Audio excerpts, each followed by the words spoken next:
5장 27절로 32절입니다.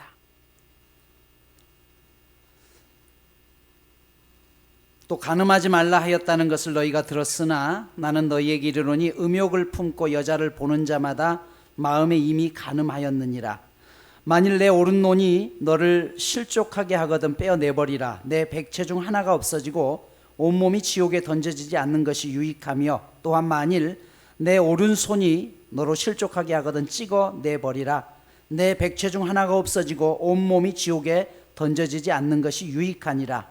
또 일렀으되 누구든지 아내를 버리려거든 이혼 증서를 줄 것이라 하였으나 나는 너희에게 이르노니 누구든지 음행한 이유 없이 아내를 버리면 이는 그로 간음하게 함이요 또 누구든지 버림받은 여자에게 장가드는 자도 간음함이니라. 아멘. 마태복음 5장 21절부터 마지막 절까지의 이 본문은 구약 성경의 십계명을 다시 한번 예수님께서 재해석하신 것입니다. 오늘 본문의 말씀은 십계명에 있는 제7계명에 대한 말씀이기도 합니다. 간음하지 말라라는 7계명이죠. 대부분의 믿음의 성도들의 마음속에 항상 있는 생각임에도 불구하고 교회 안에서 침묵하고 있는 두 가지 큰 주제가 있습니다. 하나는 돈이고 또 하나는 성에 대한 부분이죠. 마치 어린아이가 성에 대해서 부모들에게 물으면 부모가 당황해서 그런 건 나중에 알아도 돼 라고 이야기를 하죠. 그러면 이 아이들은 그게 궁금해서 나중까지 기다리는 것이 아니라 인터넷이나 세상 안에서 성에 대한 지식을, 잘못된 지식을 가지게 됩니다. 이로 인해서 그들은 처음부터 왜곡된 성문화에 대해서 빠지게 되는 경우를 종종 알 수가 있습니다. 여러분, 교회 안에서 돈과 이 성에 대한 부분들을 명확하게 알려줄 필요가 있습니다. 오늘 본문은 바로 이 성에 대한 부분이기도 합니다. 27절에 보면 간음이라는 단어가 나오죠. 간음이라는 성경에서의 원뜻은 뭐냐면 결혼한 사람이 자기 남편이나 아내 이외에 다른 이성과 관계를 맺는 것을 간음이라고 이야기합니다.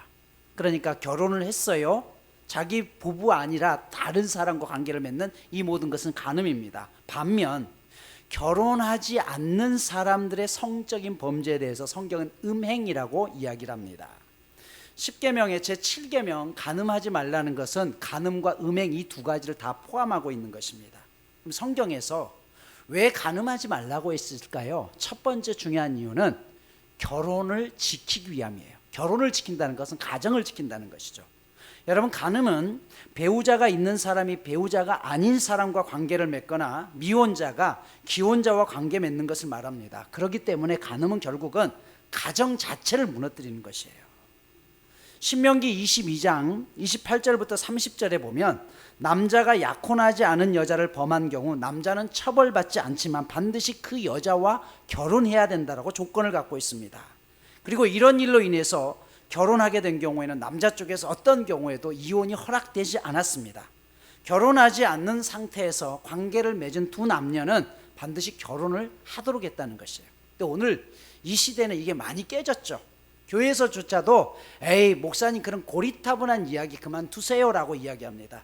그러다 보니까 어때요? 성을 너무 즐기는 쪽에만 많은 사람들이 빠져 있다는 것이에요. 그러나 그럼에도 불구하고 교회에서 이 부분을 침묵하지 말아야 될 것은 항상 교회에서는 이 부분에 대한 기준을 세워줘야 된다는 것이에요. 오늘날 7계명의 가장 중요한 정신은 단순한 간음이 아니라 결혼을 지키기 위한, 가정을 지키기 위한 하나님의 뜻이 여기에 있다는 것이에요. 간음이 무서운 것은 다른 가정을 깨뜨리는 것이에요. 가정이 깨짐으로 인해서 어떤 일이 생깁니까? 그 가정 안에 있는 자녀들의 인생까지도 나중에 걷잡을 수 없는 소용돌이 속에 빠지게 되는 경우가 있기 때문에 그래요. 실제로 미국의 크리스찬들 중에서 오늘날 10계명 중에서 우리 시대에 가장 맞지 않는 계명이 무엇이냐라고 했을 때 많은 사람들이 전부 공통적으로 얘기했던 게 7계명이었어요. 이건 이 시대에 맞지 않는 것이다라는 것이에요. 오늘날 우리에게 있어서도 이 간음은 굉장히 사실은 뭐예요? 아름답게 미화됩니다. 드라마에서 보더라도 이런 경우들이 종종 나타나죠. 그래서 아무렇지도 않고 그것을 또한 아름다운 사랑으로 포장하는 경우들이 종종 있습니다. 세상은 점점 이 간음의 죄를 정당화하려고 합니다. 우리나라에서도 더 이상 간음죄에 대해서 처벌을 하지 않습니다. 아니, 오히려 이러한 법을 지키는 것이 시대착오적인 것으로 보여집니다. 그러나 여러분, 하나님의 나라는 순결한 나라입니다. 하나님은 어떤 상황 속에서도 우리가 구별되어 살기를 원한다는 사실이에요. 그래서 간음을 금한 것은 먼저는 가정을 회복하기 위한 것이에요. 가정이 깨어지면 우리의 삶 자체가 무너지기 때문에 그렇습니다. 두 번째로 간음을 금한 이유는 우리 몸이 하나님의 것이기 때문에 그렇다는 것이에요. 내 몸을 내 마음대로 할 수 있는 게 아니라는 것이죠. 고린도전서 6장 18절 보면 음행을 피하라. 사람이 범하는 죄마다 몸 밖에 있거니와 음행하는 자는 자기 몸에게 죄를 범하느니라. 너희 몸은 너희가 하나님께로부터 받은 바 너희 가운데 계신 성령의 전인 줄을 알지 못하느냐. 너희는 너희의 것이 아니라 값으로 산 것이 되었으니 그런즉 너희 몸으로 하나님께 영광을 돌리라라고 이야기해요. 여러분, 기독교는 우리의 몸이 하나님이 거주하시는 성전이라고 이야기해요. 사람이 짓는 모든 죄는 몸 밖에 있습니다. 예를 들어 내가 누군가의 물건을 훔치면 뭐예요? 그게 다 몸 밖에 있는 것이에요. 그런데 이 간음은요, 몸 밖이 아니라 내 몸 안에 죄를 새기는 것이에요. 죄를 새긴다는 것, 성령께서 우리 몸에 거하신다고 했기 때문에 우리 몸이 죄로 새겨지면 하나님이 거하실 공간이 없애버리는 것이에요. 그래서 영적으로 우리의 삶이 너무나 핍박을 받기 때문에 피폐해지는 것이죠. 이것 때문에 하나님께서 금하고 있는 것이에요. 성령은 거룩하신 분입니다. 성령은 어디에나 계십니다. 하지만 그분이 거룩하시기 때문에 단 한 가지 거하지 않은 곳이 있어요. 그것은 뭐예요? 더러운 곳에는 거하지 않는다는 것이에요. 너희 몸을 하나님 앞에 영광을 돌리라고 했습니다. 이것은 그리스도인들의 윤리며 우리가 살아가면서 가장 초석이 되는 계명이기 때문에 그렇습니다. 너희 몸으로 하나님 앞에 영광을 돌리라. 바로 이것 때문인 것입니다. 오늘 본문 27절 28절 보면 이렇게 말씀하죠. 또 간음하지 말라 하였다는 것을 너희가 들었으나 나는 너희에게 이르노니 음욕을 품고 여자를 보는 자마다 마음에 이미 간음하였느니라 라고 했어요. 여러분, 여기서 오해하지 말아야 될 게 있습니다. 이 세상의 모든 남녀는요, 매력이 있는 남자와 여자를 보면 눈길을 가게 돼 있어요. 그것 자체가 잘못됐다는 게 아니에요. 여기 품다라는 말이 무슨 말이냐? 음욕을 품는다는 말은 그냥 한번 보고 야 예쁘네, 야 쟤랑 한번 사귀어봤으면 좋겠다, 여러분 그런 생각 자체를 한다는 게 잘못된 게 아니라는 것이에요. 품는다는 말은요, 닭이 알을 품는다는 것이에요. 이런 뜻입니다. 계속해서 그것을 생각하는 것이에요. 어떻게 하면 쟤를 어떻게 할 수 있을까? 여러분, 엊그제도 신림동에서 어떤 일이 있었습니까? 여자를 납치해다가 결국은 때려서 기절을 시키고 성폭행을 했죠. 결국 그 여자분은 오늘 아침인가요? 세상을 떠나셨습니다. 그렇죠? 그런데 이 남자가 우발적으로 했냐는 거예요. 아니라는 것이에요. 미리 치밀하게 준비했죠. 손에 낄 무기도 준비했고 어떻게 해야 될 것인가 치밀하게 품었다는 것이, 이게 품는다는 것이에요. 이게 음욕을 품는다는 것이에요. 내가 지나가면서, 여러분 남자들도 마찬가지로 예쁜 여자가 지나면 오 예쁘네 한번 쳐다볼 수 있다는 것이에요. 그게 잘못이 아니라는 것이에요. 그런데 거기서 끝나지 않고 계속해서 마음속에 품고 있으면, 닭이 알을 계속 품고 있으면 어떻게 해요? 거기서 결국은 병아리가 나오듯이 우리가 그 마음을 계속 품고 있다 보면 이것이 곧 행동으로 옮겨질 수밖에 없다라는 것이에요. 이것을 금하라는 것입니다. 그래서 여러분, 이 간음을 이겨낼 수 있는 것은 싸우는 것이 아니라 피하는 것이에요. 간음은 그래서 싸워야 할 죄가 아니라 피해야 될 죄입니다. 적극적으로 피해야 됩니다. 청소년들이 있는 가정에서는 청소년들을 자기들의 방 안에 PC를 두는 것이 아니라 거실 같은 데 공개된 장소에 PC를 두도록 하는 것도 하나의 방법입니다. 또한 우리들도 마찬가지죠. 유혹을 받을 만한 자리에 가지 않는 게 중요한 것이에요. 피해야 된다는 것이에요. 그리고 하나님의 도우심을 적극적으로 구해야 됩니다. 그런데 만약 이와 같은 말씀 속에 나는 이미 간음의 죄를 지었고 음욕의 죄를 지었습니다 라고 하시는 분들이 계시면 그럼 우리는 구제받지 못하느냐? 아니요.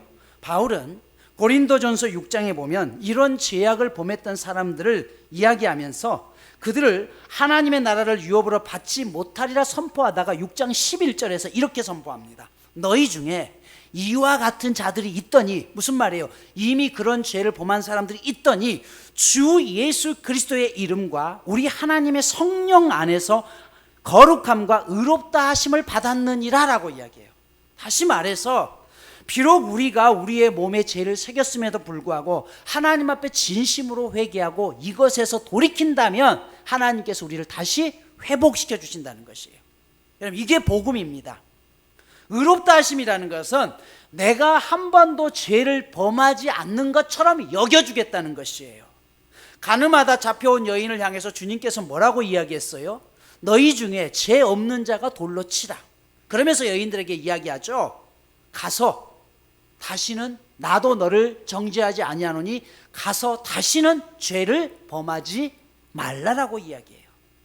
여러분, 지금 이 시간에도 우리에게 동일한 하나님의 음성이 들려옵니다. 아직 늦지 않았습니다. 기독교는 항상 현재를 사는 것이에요. 하나님께 회개하고 지금부터 결단하면 되는 것입니다. 이 시대에 수많은 영적 지도자들이 넘어져 가고 있을 때 아직까지도 전 세계에 가장 영향력을 주고 있는 빌리 그레암 목사님의 능력은 다른 것이 아닙니다. 순전함과 온전함에 있었어요. 빌리 그레암 이전에도 복음적인 설교를 하던 사람들이 많았었고 능력을 행했던 수많은 목회자들이 있었습니다. 그러한 집회에 많은 사람들이 모여서 열광을 했고 그 모습을 바라보면서 하나님이 역사하신다라고 생각했습니다. 그러나 그러한 영향력들이 어느 순간 사라지고 말았습니다. 그 이유는 딱 한 가지입니다. 하나님 앞에 영적인 순결을 잃어버렸기 때문입니다. 여러분, 우리가 하나님 앞에 이 마음을 지키려고 노력해야 됩니다.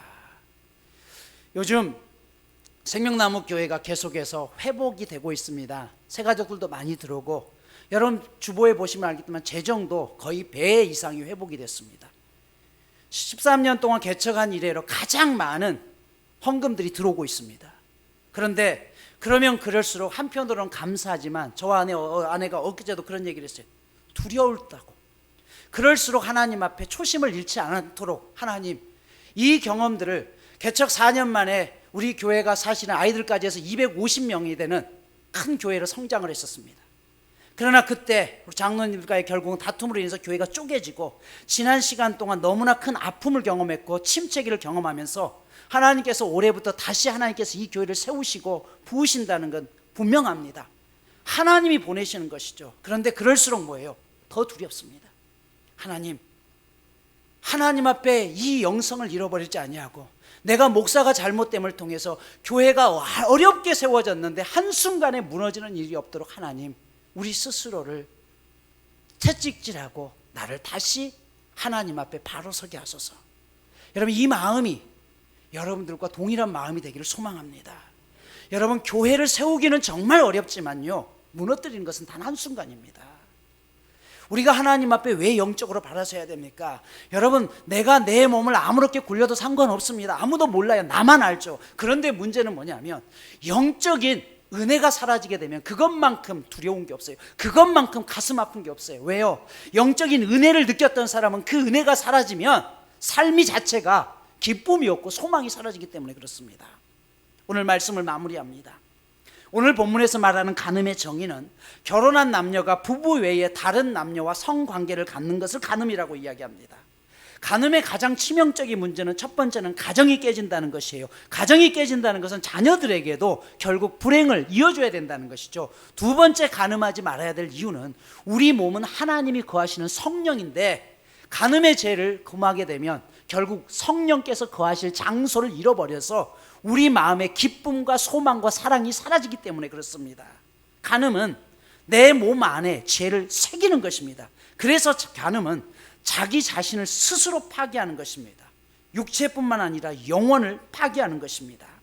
음욕을 품지 말라고 했습니다. 순간적인 감정이 아니라 마치 그것을 계속해서 고민하고 또 고민하고 생각하다 보면 닭이 알을 품듯이 결국은 나의 생각이 행동으로 드러날 수밖에 없다라는 것입니다. 그래서 이 음욕은 싸워야 될 것이 아니라 피해야 하는 것입니다. 그런 자리 자체를 피해야 되고 그런 유혹의 요소들로부터 철저히 멀리하겠다는 결단이 필요한 것입니다. 그러나 여러분, 그럼에도 불구하고 하나님께서 우리에게 소망을 주신 이유는 무엇입니까? 혹 지금까지 내가 그렇게 살았다고 할지라도 지금부터라도 하나님 앞에 회개하고 다시 결단한다면 하나님께서는 다시 우리 안에 거하심을 통해서 내게 성령의 역사를 부어주신다는 사실입니다. 회복의 하나님, 사랑의 하나님, 그 하나님께서 오늘 저와 여러분 위에 다시 찾아와 주셔서 우리의 삶을 회복시키시고 하나님이 거하시는 아름다운 성전으로 세워갈 수 있는 저와 여러분 모두가 되시기를 간절히 축복합니다.